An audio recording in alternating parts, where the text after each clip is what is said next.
What's up, everybody? Greg and Ryan here, jumping into another episode of Castle Rock Season 2. We're going to be breaking down the plot and talking about some theories and predictions going forward. Let's do it. This is episode 8, Dirty. So this episode just jumps right into it at the Marsten House with Annie and Joy. They're brought there by the sheriff, who has now been converted. They decided early on, I'm assuming that, we don't want to do any jail cell, breaking out Annie and Joy from jail. Nothing like that. They just skipped that entirely. I mean, we spent a lot of time in Shawshank last season, and we spent a lot of time at the jail last season, so we're just skipping it here. I am still holding out hope for the dry courtroom drama one day in another season. We hear the schisma to start off the episode again, and we see a large group of townsfolk parading around the statue of the kid through the streets as onlookers join them after locking eyes with the statue. Creepy stuff. I love it. Sets the tone very early that something bad's about to happen here to Jerusalem's Lot and Castle Rock. Yeah, they got everybody. Now the sheriff gives Ace Annie's meds, and he takes them and apparently swaps them out. It's not clear what he does with them, but he does not give Annie back her meds. There's something else entirely different. Right, the important thing is that she's just not on her proper medication. Yeah. He's also using his knowledge of the hot water that Annie is in to take advantage of her, like keep her in the house. Mm-hmm. You'll be taking your chances with the state, Child Protective Services. And meanwhile, while all this is going on, Annie's starting to hear voices again. You hear at first it's Annie, which is, I feel like that's a little bit of a Danny vibe there.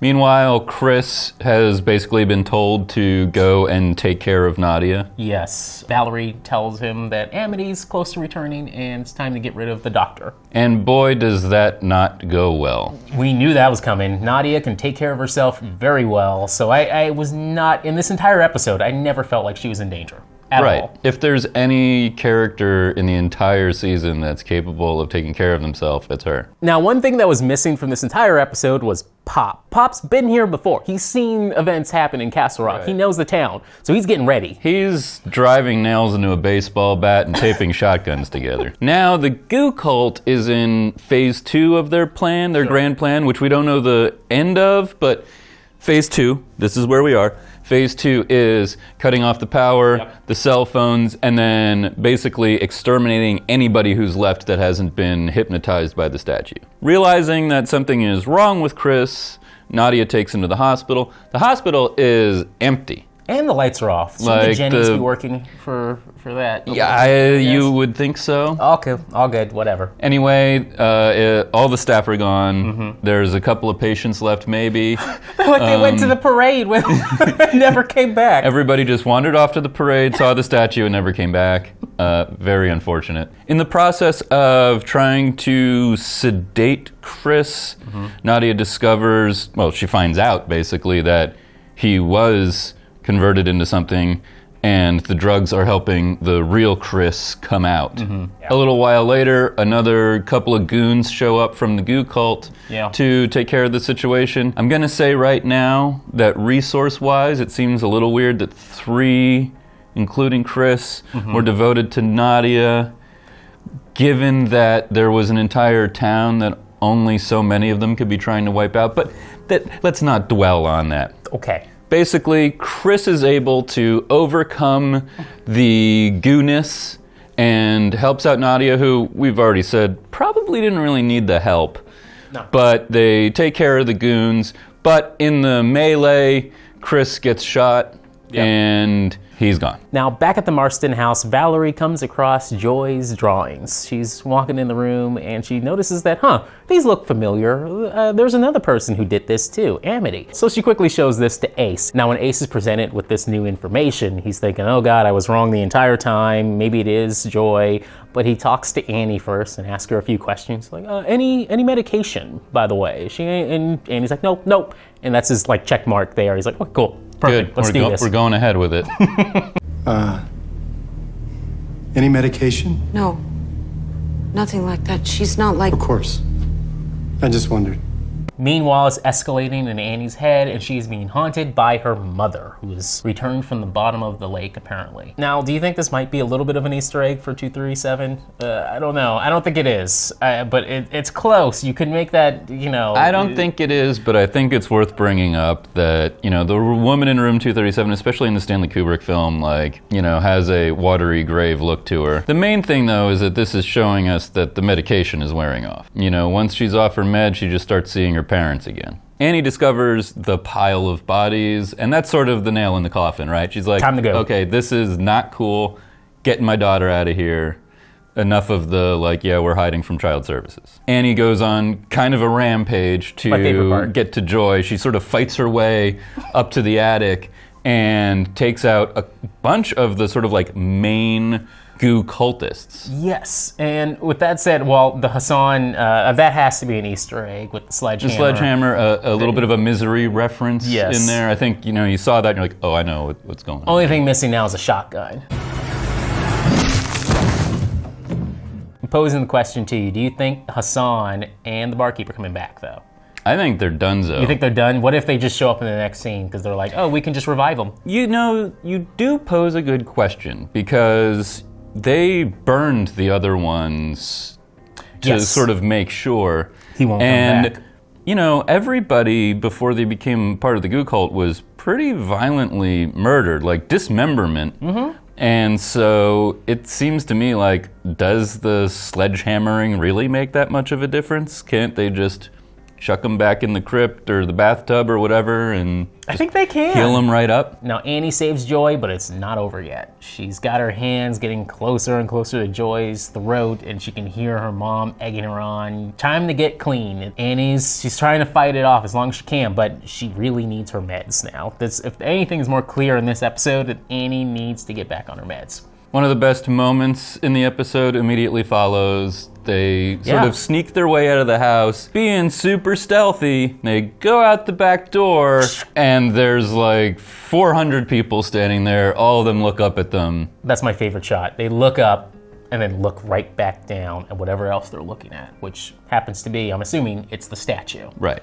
Annie and Joy start to sneak through the crowd. It's almost like claustrophobic. It's claustrophobic. It's almost like a cornfield of people. Yeah. And they're suddenly being pursued from basically two sides. The crowd starts moving towards the statue, and the two of them get separated. Apparently, Joy looked up at that statue, so she is now transfixed on it. She's hypnotized like the rest of them. And that's where that episode leaves us, kind of wondering where they're going and what's about to happen in just the very next moment. Before we get into some of our questions and theories for the last two episodes of this season, make sure to leave a comment down below what you think of the story so far.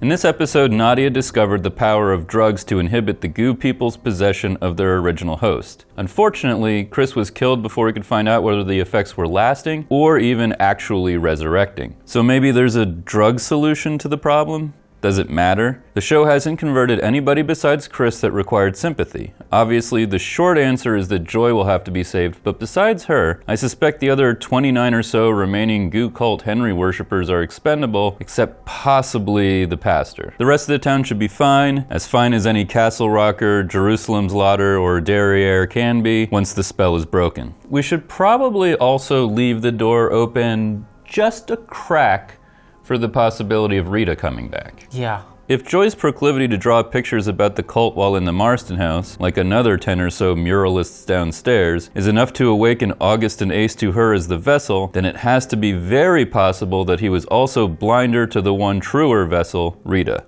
She is the actual mother of Joy, and the show unsubtly showed the interest in sketching she shares with her daughter. With only 2 episodes left, I feel like the likelihood is actually low on this one, but it seems like a waste of story economy to show her as an artist or to have even introduced the plotline in the first place if it simply dead ends when she drops the pistol and shoots herself.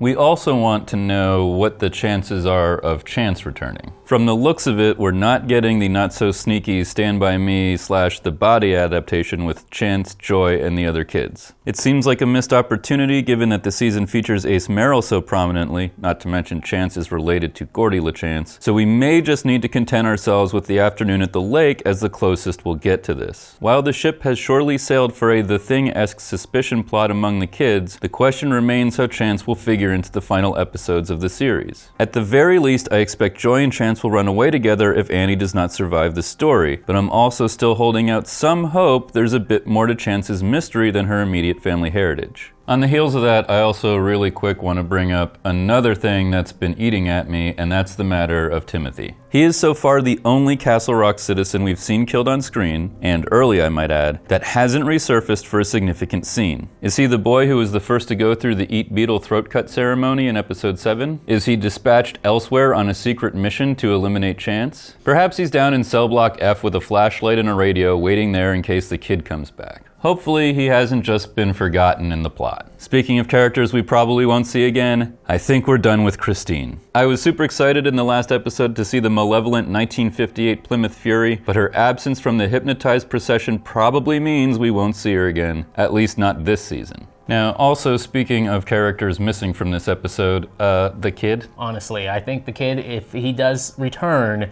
it's going to happen in the season finale. Again, I don't think you're going to see this kid until, I think that's world building. I think we're getting something bigger here with this character.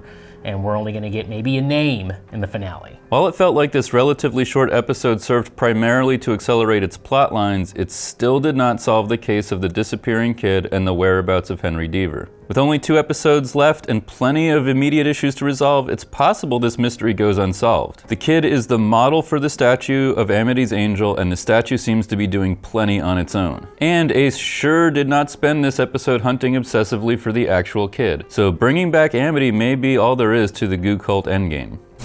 Que votre volonté soit faite. Speaking of the endgame, are we done with all of the twists and turns for Castle Rock Season 2, or are there still some surprises in store? There are definitely enough established conflicts to sort through, but there are also unanswered questions. Chief among them is what actually is the point of this kid Goo Cult? They woke up after 400 years to a region relatively prosperous as far as food and infrastructure is concerned. The mission wasn't to unnecessarily plant crops or get jobs, even though there is a new business center on the horizon, I'm told. So why are they back again? The angel granted crops 400 years ago and maybe eternal life/damnation to these definitely not vampires, but in exchange for only simple worship or fealty? What's the kid really got going on? My unpopular, all too sci-fi theory is still that the kid is manipulating some ignorant 17th century French pilgrims to help him break out of his dimensional time loop, thinny imprisonment, and modern day captivity so he can get back to his life goal of curing Alzheimer's. Oh, to go for a morning jog, eat donuts in a suit, drive a modest mid-range sedan to work, and hide kitties in leather bags again. What more could an interdimensional eldritch demon want from the cosmos? It's not true. He's lying to Molly. All of it lies. You believe me, don't you?